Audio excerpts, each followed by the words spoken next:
प्रिय विद्यार्थियों, नमस्कार। आप सभी का एक बार पुनः एजुकेशनल मंत्रा पर स्वागत है। जैसा कि आप जानते हैं कि हमने कक्षा 10वीं सामाजिक विज्ञान विषय के अध्याय 18 अर्थव्यवस्था, सेवा क्षेत्र एवं अधोसंरचना नामक अध्याय पर विस्तृत बात कर ली है। साथ ही हमने इस अध्याय से संबंधित 4 वीडियो इस चैनल पर अपलोड कर दिए हैं। आज के इस वीडियो में हम आपके लिए अभ्यास हेतु महत्वपूर्ण प्रश्नों को लेकर उपस्थित हुए हैं। हर बार की तरह इस बार भी बहुविकल्पीय प्रश्नों पर आधारित ऑनलाइन क्विज गेम तैयार किया गया है। आज के इन महत्वपूर्ण प्रश्नों को हल करने के लिए तथा ऑनलाइन क्विज गेम खेलने से पहले आपको इस चैनल पर इस अध्याय से संबंधित चारों वीडियो जो कि अपलोड किए जा चुके हैं अच्छी तरह से देखने होंगे। यदि आपने इन वीडियो को नहीं देखा है तो आप वीडियो के डिस्क्रिप्शन में अथवा आई बटन पर क्लिक करके इन वीडियो को देख सकते हैं। और यदि आप चाहें तो इस चैनल की प्लेलिस्ट पर जाकर भी इन वीडियो को देख सकते हैं। आइए सबसे पहले हम गृह कार्य हेतु तैयार किए गए प्रश्नों पर चर्चा करते हैं। अभ्यास हेतु प्रश्नों में सबसे पहले वस्तुनिष्ठ प्रश्न दिया हुआ है। जैसा कि आप जानते हैं, वस्तुनिष्ठ प्रश्नों के लिए ऑनलाइन क्विज गेम अलग से तैयार किया गया है, इसलिए यहाँ हम पहले रिक्त स्थानों पर बात करेंगे। पहला रिक्त स्थान दिया हुआ है, अर्थव्यवस्था का रिक्त स्थान क्षेत्रों में विभाजन किया गया है। दूसरा, सेवा क्षेत्र अर्थव्यवस्था का रिक्त स्थान क्षेत्र होता है। तीसरा, वर्ष 2005-2006 में सकल घरेलू उत्पाद में सेवा क्षेत्र का योगदान रिक्त स्थान प्रतिशत था। अगला, शिक्षा एवं स्वास्थ्य रिक्त स्थान अधोसंरचना के अंग हैं। पांचवा, ऊर्जा आयोग का गठन मार्च रिक्त स्थान में किया गया। गृह कार्य हेतु अगला प्रश्न है, सत्य असत्य बताइए, जिसमें पहला सत्य असत्य दिया हुआ है। अर्थव्यवस्था का 3 क्षेत्रों में विभाजन किया गया है।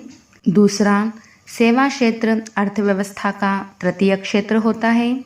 तीसरा, वर्ष 2005-2006 में सकल घरेलू उत्पाद में सेवा क्षेत्र का योगदान 52.4% था।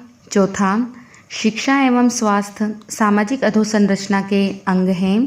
पांचवा, ऊर्जा आयोग का गठन मार्च 1985 में किया गया। छठा, कृषि प्राथमिक क्षेत्र के अंतर्गत आती है। सातवां सत्य असत्य, विकसित देशों की अधिकांश जनसंख्या प्राथमिक क्षेत्र से जुड़ी रहती है। आठवां, शिक्षक, डॉक्टर, वकील की सेवाएं उत्पादन में प्रत्यक्ष रूप से योगदान देती हैं। नवां, औद्योगिक क्षेत्र को प्राथमिक क्षेत्र कहा जाता है।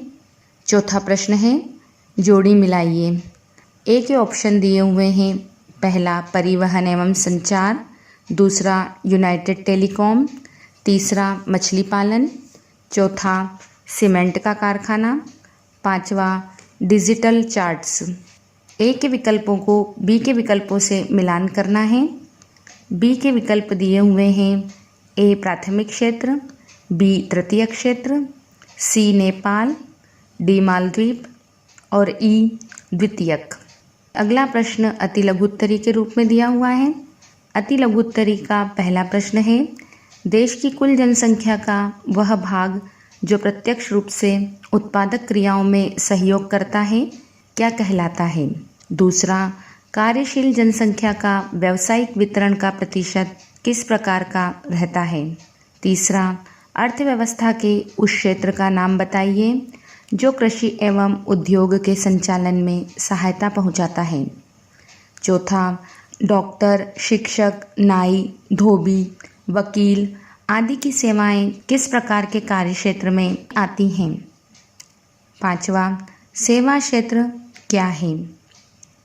अगला लघुत्तरी प्रश्न दिया हुआ है। लघुत्तरी का पहला प्रश्न है, अर्थव्यवस्था के क्षेत्र एवं राष्ट्रीय आय में क्या संबंध है? लिखिए। दूसरा प्रश्न, अर्थव्यवस्था के प्राथमिक एवं द्वितीय क्षेत्र को उदाहरण की सहायता से समझाइए। तीसरा, सेवा क्षेत्र का कृषि एवं राष्ट्रीय आय में योगदान की विवेचना कीजिए।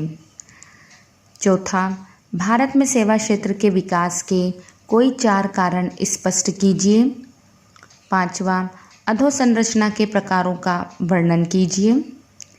छठा, भारतीय सेवाओं का विश्व में क्या योगदान है, लिखिए। सातवां, ऊर्जा एवं परिवहन के महत्व की संक्षेप में व्याख्या कीजिए। अगला दीर्घ उत्तरी प्रश्न दिया हुआ है। दीर्घ उत्तरी का पहला प्रश्न है, अर्थव्यवस्था को क्षेत्रों में बांटने की आवश्यकता क्यों होती है? अर्थव्यवस्था के क्षेत्रों का वर्णन कीजिए। दूसरा प्रश्न, एक आय घटक के रूप में सेवा क्षेत्र का महत्व स्पष्ट कीजिए। तीसरा, सेवा क्षेत्र का आशय स्पष्ट कीजिए तथा सेवा क्षेत्र के महत्व की व्याख्या कीजिए। चौथा प्रश्न, अधोसंरचना का अर्थ स्पष्ट करते हुए उसके अंगों के विषय में संक्षेप में लिखिए। पांचवा, शिक्षा एवं स्वास्थ्य का आर्थिक विकास में क्या योगदान है, लिखिए। छठा प्रश्न, भारत में सेवा क्षेत्र के विस्तार के कारणों की व्याख्या कीजिए। गृह कार्य के इन प्रश्नों को आपको हल करना है। इन प्रश्नों के पश्चात आइए अब हम बहुविकल्पीय प्रश्नों पर आधारित ऑनलाइन क्विज गेम को खेलकर उसके प्रश्नों को हल करने का प्रयास करते हैं। ऑनलाइन क्विज गेम तक पहुंचने के लिए हमें यहाँ पर क्लिक करना होगा। यहाँ पर लिखा हुआ है वस्तुनिष्ठ प्रश्नों के लिए ऑनलाइन क्विज गेम खेलने के लिए यहाँ क्लिक करें। यहाँ पर मैंने क्लिक किया। क्लिक करने पर एक नया पेज हमारे सामने ओपन हो गया है और कुछ इस तरह का इंटरफेस हमारे सामने आ गया है। इस पेज पर आगे की ओर बढ़ने पर हमें इस अध्याय से संबंधित वे सारे वीडियो दिखाई दे रहे हैं जो अभी तक अपलोड हो चुके हैं। ये देखिए, साथ ही यहाँ पर अभ्यास हेतु महत्वपूर्ण प्रश्नों को PDF में डाउनलोड करने का ऑप्शन भी आ रहा है। आप चाहें तो अभ्यास के महत्वपूर्ण प्रश्नों को PDF में डाउनलोड कर सकते हैं।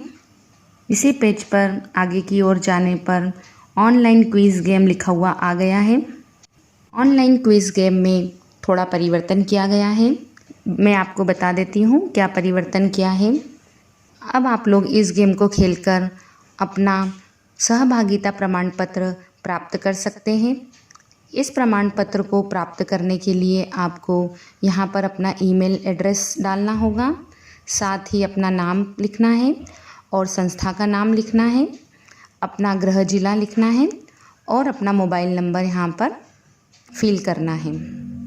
जब आप इन सब जानकारियों को फिल करेंगे तब आपको आपके ईमेल पर सहभागिता प्रमाण पत्र प्राप्त हो जाएगा। यहाँ पर मैं जानकारी भर रही हूँ। ये देखिए, यहाँ पर मैंने ईमेल एड्रेस लिखा, अपना नाम लिखा और स्कूल का नाम लिखा, ज़िला लिखा और मोबाइल नंबर लिख दिया। नेक्स्ट ऑप्शन पर क्लिक किया मैंने। नेक्स्ट पेज ओपन हो गया हमारे सामने। यहाँ से हमारा बहुविकल्पीय प्रश्नों पर आधारित गेम स्टार्ट हो जाएगा। पहला प्रश्न हमारी स्क्रीन पर दिखाई दे रहा है।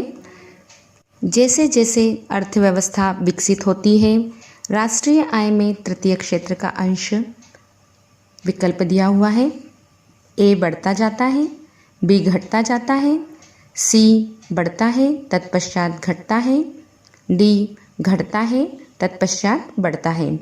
यहाँ पर मैं विकल्प A का चयन कर रही हूँ। नेक्स्ट प्रेस किया। अगला प्रश्न हमारे सामने आ गया। बाजार के विस्तार में सहायक होते हैं। विकल्प A परिवहन के साधन, B संचार के साधन, C बैंक एवं वित्तीय संस्थाएं और D उपरोक्त सभी।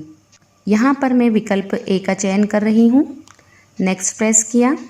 तीसरा प्रश्न, कृषि क्षेत्र सम्मिलित है। विकल्प A प्राथमिक क्षेत्र में, B द्वितीय क्षेत्र में, C तृतीय क्षेत्र में, विकल्प D द्वितीयक एवं तृतीयक दोनों क्षेत्र में। यहाँ पर मैं विकल्प A का चयन कर रही हूँ। नेक्स्ट प्रेस किया। चौथा प्रश्न, सेवा क्षेत्र रोजगार प्रदान करता है। विकल्प ए प्रत्यक्ष रूप से, बी अप्रत्यक्ष रूप से, सी प्रत्यक्ष एवं अप्रत्यक्ष दोनों रूप से, विकल्प डी उपरोक्त में से कोई नहीं। यहाँ पर मैं विकल्प बी को चुन रही हूँ। नेक्स्ट प्रेस किया। अगला प्रश्न हमारे सामने आ गया। सेवा क्षेत्र के निरंतर विकास का कारण है।